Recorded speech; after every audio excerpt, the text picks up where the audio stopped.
There comes a time in every person's life when they look in the mirror and realize that the biggest battle they will ever fight is not with the world, not with people, not with circumstances, but with the voice inside their own mind. That quiet, persuasive whisper that says, you can't. That subtle, poisonous echo that repeats, you're not enough. My friend, if you want to live a life of power, of purpose, of faith and victory, you must make a decision today, not tomorrow, to kill your negative thinking before it kills your destiny. The mind is a battlefield, and every single day, the enemy throws fiery darts of doubt, fear, and defeat at you. You hear them in the stillness of the night. You'll never change. You'll always be like this. You don't deserve better. But I came to tell you the truth. You were never meant to live chained by those lies. God didn't create you to be a prisoner of your past or a hostage to your thoughts. He created you to reign, to rise, and to reflect His glory. Yet none of that can happen until you stand up, take authority, and command your mind to obey your faith, not your fear. You see, the danger of negative thinking is that it sounds so reasonable. It wraps itself in logic, in what-ifs and maybes. It tells you that it's just being realistic. But negative thinking doesn't predict your future, it creates it. Every time you dwell on the worst, you are watering the seeds of defeat. Every time you repeat the lies of limitation, you are building a prison cell with your own hands.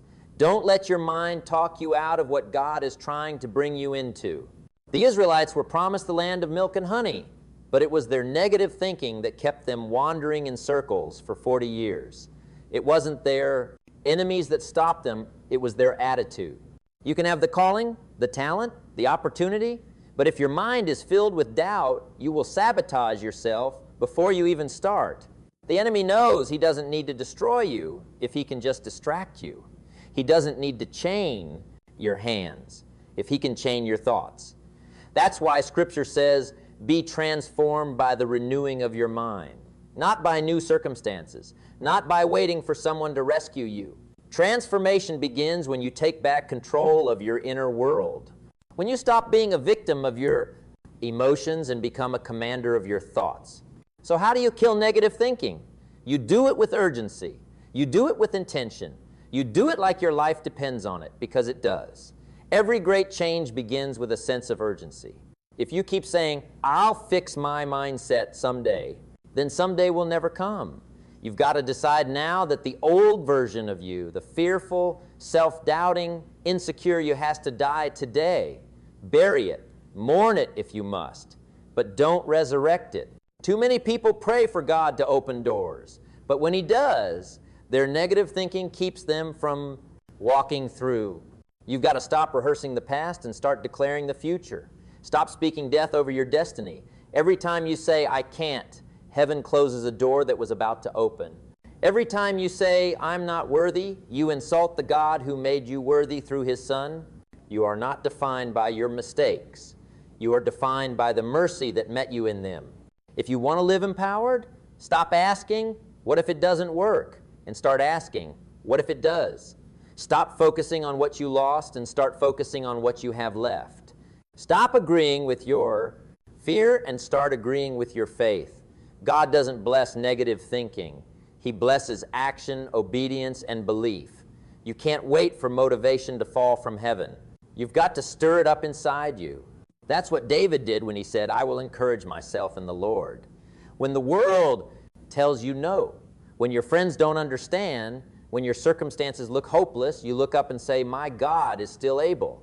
There's power and urgency. Urgency says, now is my time.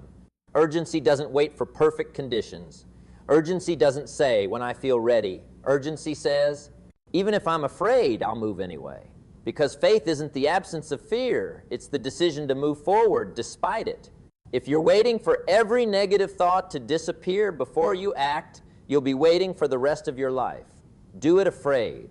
Speak the word even when your voice shakes. Pray even when you doubt.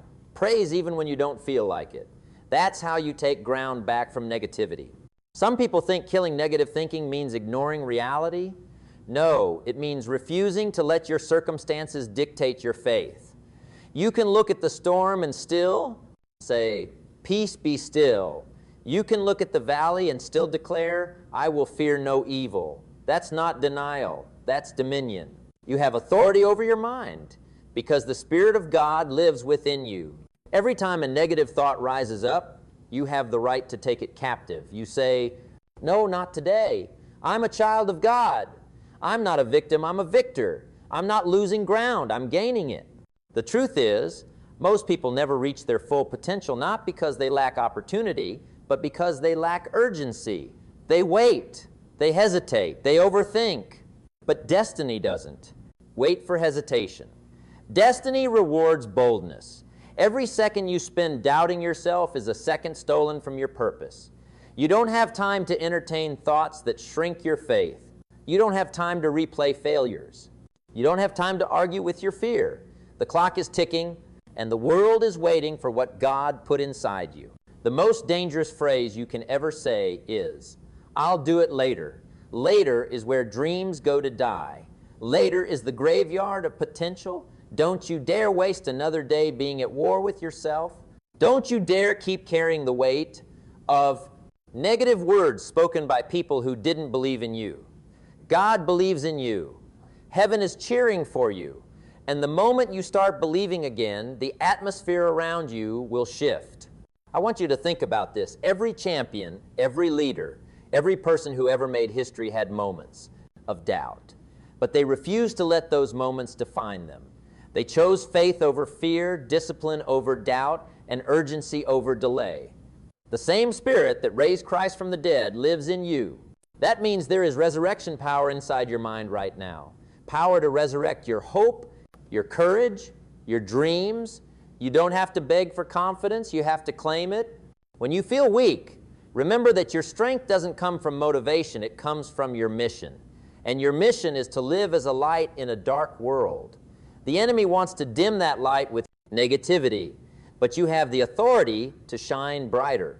Your thoughts can either be the fuel of your faith or the fire that burns it down. You decide. You are not helpless. You are not broken. You are not behind. You are right where God can still use you if you'll renew your mind and move with urgency. You don't need everything to be perfect before you act. You just need to believe that the same God who gave you the vision will give you the strength to fulfill it. You may not have the resources yet, but you have the source. You may not have the support yet, but you have the Spirit. So stop saying someday and start saying today. Stop looking for signs when God already gave you a command. Stop waiting for permission when heaven already said go. If you want a different life, you must think differently. And if you want to think differently, you must speak differently. Every word you say shapes the atmosphere of your life. Speak life, speak victory, speak abundance, because you will never rise higher than your confession. The tongue can either destroy your destiny or declare it. Choose your words with urgency, because words have weight.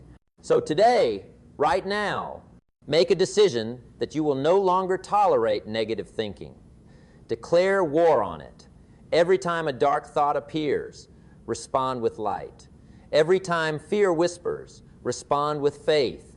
Every time doubt says you can't, say, through Christ I can.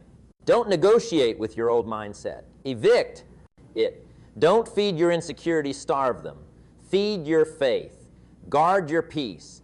Protect your joy like it's treasure, because it is. And remember this, faith is not passive. It's not a feeling. It's a force. It moves mountains. It changes atmospheres. It conquers giants. So when life tries to knock you down, rise up with urgency and say, not today. I've come too far. I've survived too much. I am chosen. I am capable. And I am called. Because once you kill your negative thinking, you unleash a power that no fear, no failure, and no force of darkness can stop. This is your time. Not next week. Not next year. Now, the world doesn't need another person waiting for a sign. The world needs someone who believes again. Someone who stands in the face of fear and says, God is still in control. So get up, shake off the dust, silence the lies, and live with urgency, because your purpose deserves it. The clock is ticking, and eternity is watching. Kill your negative thinking. because it's the only thing standing between who you are and who you were born to become.